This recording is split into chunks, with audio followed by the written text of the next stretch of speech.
Hello and welcome to another episode of Studio 21. I'm your host Daniella John, and today I went to go get coffee and the line was taking forever and I was regretting all of my decisions, but then for the first time ever the person in front of me paid for my coffee and I was like, it made it all worth it.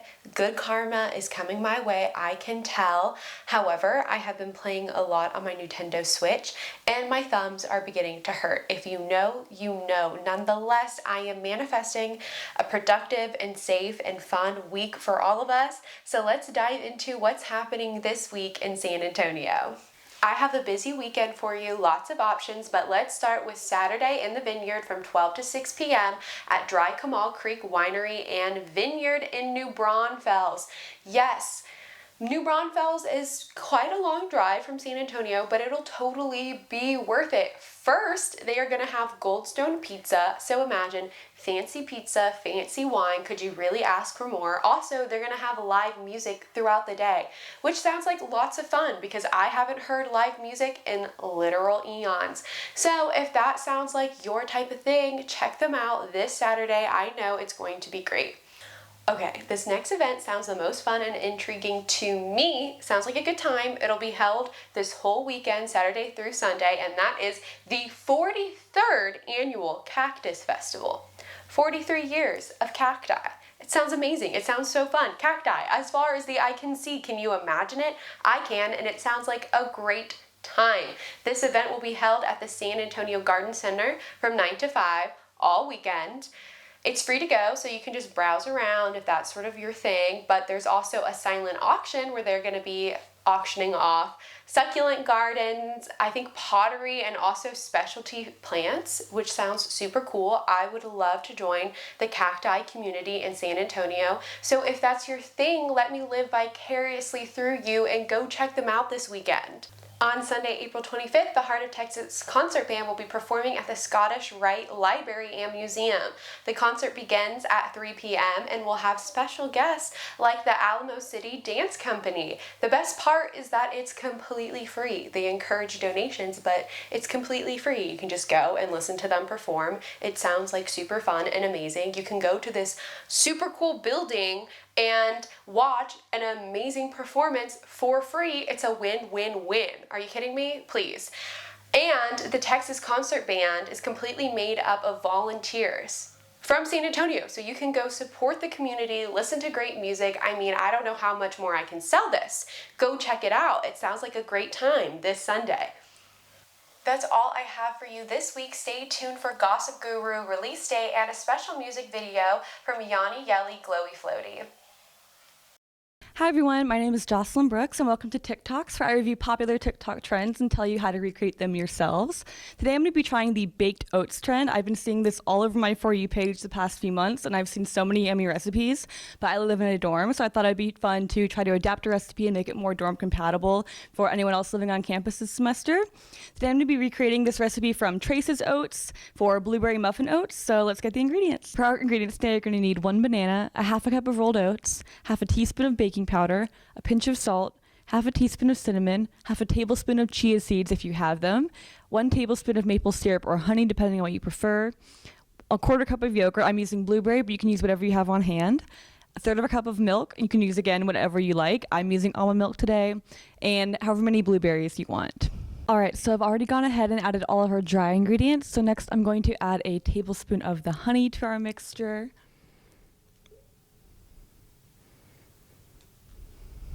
Like that. All right, next we're going to be adding our Greek yogurt. I'm using blueberry Greek yogurt today. You can use any kind of yogurt you want. It doesn't have to be Greek yogurt. And next we're going to be adding our banana. I'm only using half of the banana right now and saving the rest for later. And you can do the same thing if you want. I'm going to top my oatmeal with the banana. Next I'm going to be adding our milk. So we need about 1/3 of a cup of milk. I'm using these little cartons I got from the pod. So I'm just going to eyeball about 1/3.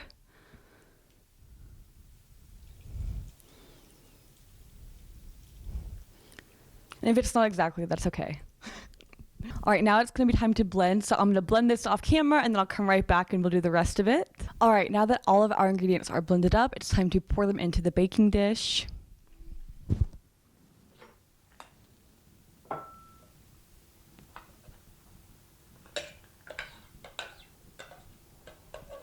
All right, before we put this in the microwave, it's time to add our blueberries. I'm using frozen blueberries, but you can use fresh if you have those as well. All right, and once you add those blueberries, you can go ahead and stir up your mixture, make sure everything is well combined before we put it in the microwave. Okay, I'm gonna start off by putting my oats in the microwave for about 5 minutes.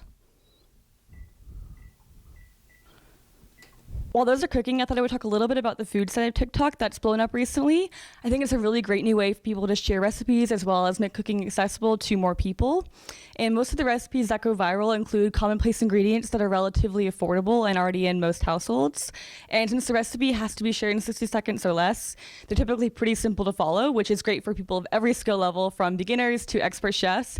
I know I've really loved using the app as a way to find new recipes or even just get cooking inspiration from other content creators. Okay, after checking my oats, I've decided to put them in for 1 to 2 more minutes based on the strength of your microwave. So I'm going to put mine in for 2 just to check. All right, now that our oats are out of the microwave, they look really yummy. They're all baked. So now we can add some toppings if you want. I'm personally going to cut up the rest of the banana that I didn't use earlier and use that, as well as some extra blueberries, honey, and some granola that I had on hand. All right, I've added my toppings. I'm going to finish it off by drizzling a little bit of honey on the top. All right, here is our finished product. I think it looks really yummy. Now let's give it a taste.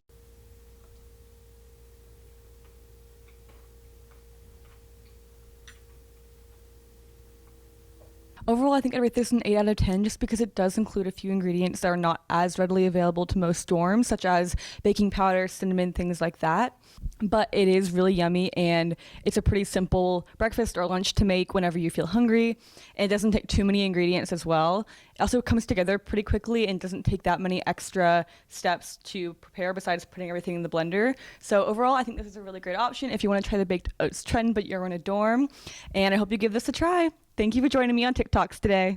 Hi everyone, I'm Ana Serrano. And I'm Jolie Francis. And we would love to welcome you back to Gossip Guru. Hi everyone. Hey. So our first big news story for today is that Miss Taylor Swift re-released her 2008 album, Fearless. Mm-hmm. Yes! So her Fearless, Taylor's version, includes 26 songs and 6 never-before-heard songs from the vault. So I was very excited as a Swiftie. And her decision to re-release Fearless came after in 2019 that her old record label, Big Machine Records, sold all of her songs and her albums to Scooter Braun, a really famous music manager. He manages artists like Ariana Grande, Demi Lovato, Justin Bieber. So he's a really big deal.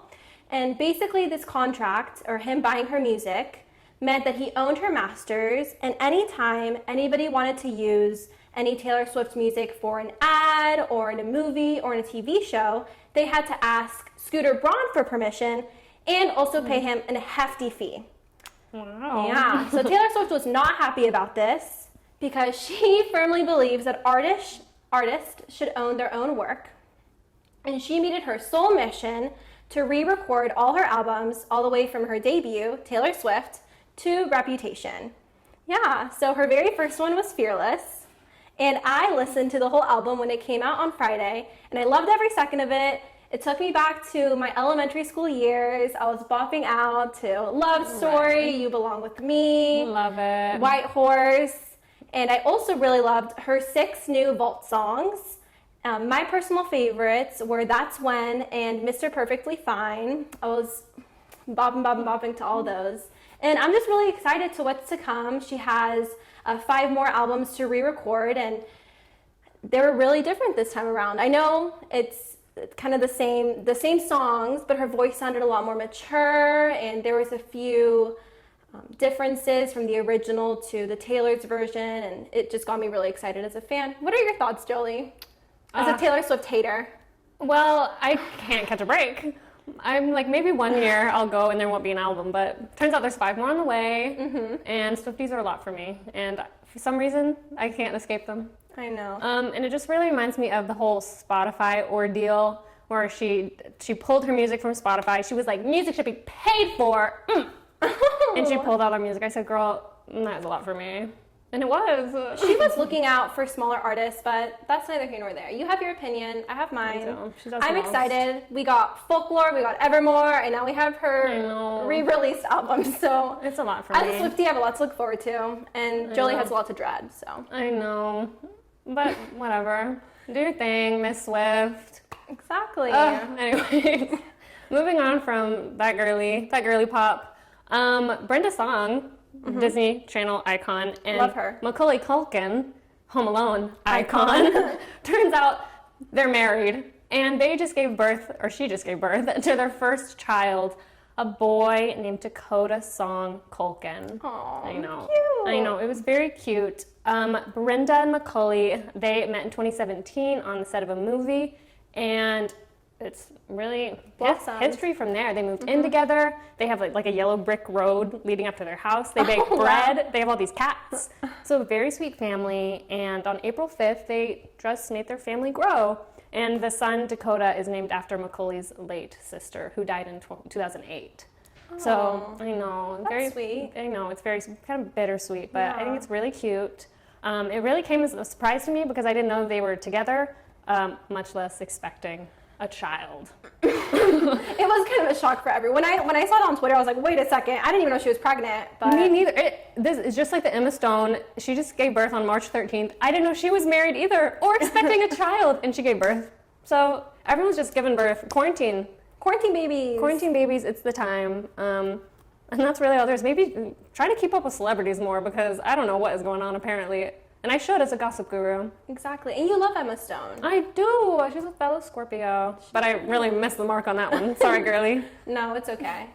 But those are all the news stories that we have for all of you today. Thank you for tuning in. And now for our musical interview with Alexi. Bye, everyone. Bye. Hello, it's Alexi Moritov. And today for the musical guest interview, I am joined with Yawny Yelly Glowy Floaty. So they recently produced the Set It Up Right music video. How did you go about making that? As we were getting ready to release the single, I told Logan, I think this song has dance potential, but I don't think that's so obvious to everyone. So I think the best way to get people on board with that is to show them. So we reached out to our social media following and asked for some dancer suggestions. And it was really meant to be. This one of our good friends suggested their cousin, and that's Jalen, and he was a total dream to work with. And we shot it in Austin, and before COVID. Yes, this was pre-pandemic. Yeah, we sat on it for quite a while. Yeah, and we just told him dance to this however you see fit, and he choreographed the whole thing and performed it, and we were just so blown away. And he's a true talent. Super talent. Jalen Lane in Austin. Yeah. Regarding the lyrics of the music video, what story were you trying to tell? That's a good question. The short version is me and Stephanie were in a phase in our life where we were thinking about let's just say the next 5 years of our life. And I'll just speak for myself. Stephanie can agree or say something different. I was very afraid of not taking responsibility for how my life is going to go. This has always been a thing, but for whatever reasons, I won't get into it. It just was extra important at this phase.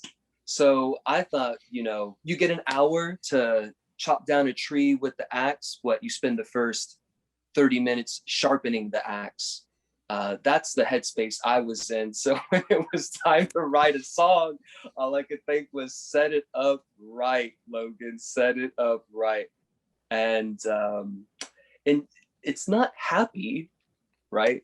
it's brooding, and it's with there's little fear, residue all over all the lyrics. It's a whole thing. but a great little time capsule for, even though the single just came out like 2 months ago, the song was produced over a year ago. We've been sitting on a lot of things like the music video. But yeah, just the fear of what the future holds, the fear of how the past has treated me, or how I behaved myself, like not just on some victim attitude, but yes, I will confess that's there too. But just really wanting to set it up right. And fast forward a year about to now, and mostly got it set up right. Yeah. For me, in the areas that I contributed, I too was drawing inspiration from feeling so hung up on the past and the fear of the future. And yeah, this set it up right. The way it repeats, it's like a mantra, and it pulls me into the present moment. And I think everybody needs some of that. And yeah, that's what it is for me. It's very nice. So, what would you somewhat to delve more into that now on the lyrical side, how would you describe your genre of music? Would you, if you had to put it in a box per se? Yeah, I think we're flirting with being more genre fluid these days, but I guess you could say it's like a dream pop, folktronic, psychedelic pop. Yeah, it's tough. It's a tough job to, a lot of people have success with picking the genre first and then making that music. And hats off to them, because that is a clear vision. That is, yeah, and seems to be like a little easier. We should try that. But let's write a punk song. Yeah. But we're just songwriters who produce these songs in a very cinematic sort of way, and sometimes, no, every time we're surprised with what we end up with. And the longer we go on being musicians and working together, the more we surprise ourselves, and then increasingly more difficult to put ourselves into a genre. And in fact, I'd be more interested in what other people have to say. Right now, we just have the 2 singles out on Spotify, little acoustic EP on Bandcamp, but gosh, I'd love to hear from people. They'd be like, oh, y'all are blank genre. What advice would you have to any aspiring musicians right now in these times? Just keep going. Just keep going, no matter what. Maybe not all of your goals are realized in the way you want them to be, but if it's just about making art or making music, just don't ever stop. And if you get to a place, and this is just coming off of my own experiences, if you get to a place where you're burned out, just take a little vacay and then come back to it. But just keep going. Just never, ever stop. But if you do stop, that's okay too. Yeah, for me, I would just say stay true to yourself. I think if you're making something, if your instincts are telling you that what you have is good and worth sharing, then it is to somebody out there. You could be paving the way for somebody. It's just really important to just make what you want to make. Don't compromise your art for anyone. Just make what you feel passionate about. Can you plug your social media where people can follow you again? Yes, okay. Yeah, we're on you can find us on Facebook, on Instagram, on Twitter. Look for us on Bandsintown, on Songkick, Spotify. And our link tree is on our social media accounts, and on that link tree You can find everything, YouTube videos, just what we're up to, our email list, sign up for our newsletter. We make all kinds of cool little announcements when we have things to share with y'all. And we do a lot of lifestyle posting too. Me and Steph have a garden that's popping up right now here in spring. We do the mushroom logs. We have some wildlife out here. We do the vegan diet. So if y'all are interested in those sorts of things, we post and write about that too. Yeah, very nice. So that's it for today for the musical guest interview. Once again, I was joined today by the lovely duo Yawny Yelly Glowy Floaty. Hi, I'm Madison Poljan. And I'm Marie Musica. Welcome to Release Date. Our movie this week is Cruella, which is the new Disney movie that centers around a grifter named Estelle, who was noticed by Baroness von Hillman and is taken under her wing. Through this relationship, Estelle does become Cruella de Vil. So I'm kind of torn about this, right? On the one hand, it seems like a wicked cool movie. I'm always down for a backstory, and the costumes are wow. On the other hand, though, I'm not sure if there's anything this movie can do to make me sympathize with Cruella de Vil, knowing everything that she does in the 101 Dalmatians films. I'm sure it'll be a cool film, though, and it's got a spectacular cast. I love Emma Stone, and I'm so excited to see her in a new movie. She was my original celebrity crush at a young age. I think she's going to do amazing in this role. And her wardrobe and the set pieces look so good, so colorful. They look very complex and like they'll actually be something that can carry along the story as well. And not just like the words or the script or something. And they're just the cherry on top for the entire production. Cruella will be released in theaters, COVID permitting, on May 28th of this year. So our video game this week is Ruby Grim Eclipse Definitive Edition. Available on the Nintendo Switch for the first time, Ruby Grim Eclipse is a game based on the ongoing Rooster Teeth series, Ruby, spelled R-W-B-Y. The game takes place in between volumes 2 and 3 and has 3 modes: Horde mode, Grim Gauntlet, and the Campaign. The story mode, where you can play as members of Team Ruby, Weiss, Blake, and Yang, as they explore the world of Remnant, fighting Grim and the evil Dr. Merlot. The game is a hack and slash style, and the Definitive Edition has 2-player couch co-op, as well as 4-player online co-op. Or, if you're brave enough, you can fight the Grim of Remnant alone.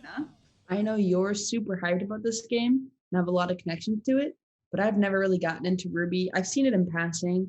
I don't really know. I didn't even know that Ruby was like several people. I thought it was one person, but there's also someone named Ruby, so it's very confusing. But this game looks really good, and there seems to be a big difference in the characters and the character design and like their fighting styles. And I love how they contrast each other and seem to like work together. It looks really cool. It looks so cool, right? I am so excited for the game this week. I got really into Ruby over the summer with my brother, and I got a little bit too into the fandom. I love the show, the comics, the fan fiction, the AMVs, and I was all into that mobile game before it got shut down. But when I saw that this game was coming out on the Switch, I was like, let's go. I'm so excited to play as all of my favorite characters, Ruby, Weiss, Blake, and Yang, and I am definitely getting the Team Juniper expansion pack, so that I can play as Jean, Nora, Pyrrha, and Ren. I'm excited for the plot. I'm excited for the gameplay. I'll admit the graphics look a little janky, but I'll deal with it for more time in this world. The thing that I am most excited for is the couch co-op. The big reason I didn't get the game on Steam or on a different platform beforehand was because I couldn't play it with my brother in the same room. But now we can play in the same room. Now I can kick his butt in the same room. Isn't it a co-op game? Like it's supposed to be cooperative. How are you going to kick his butt if it's a co-op? When there's a will, there's a way. Okay, well, Ruby Grim Eclipse Definitive Edition comes out on the Nintendo Switch on May 13th. That's all for now. I'm Marie Musica. And I'm Madison Poljan. Thank you for tuning in to Release Date.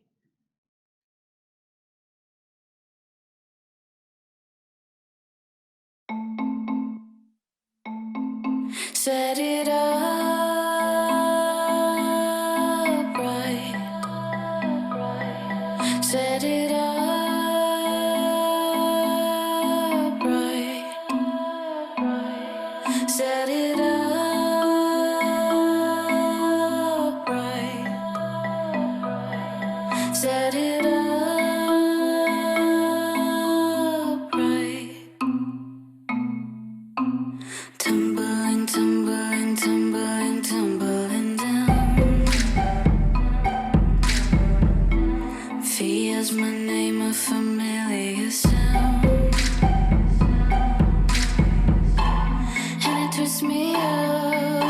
I'm burning. I can't take much more. Here come the flames. I did everything I was supposed to. Does anyone else feel the same? Past and future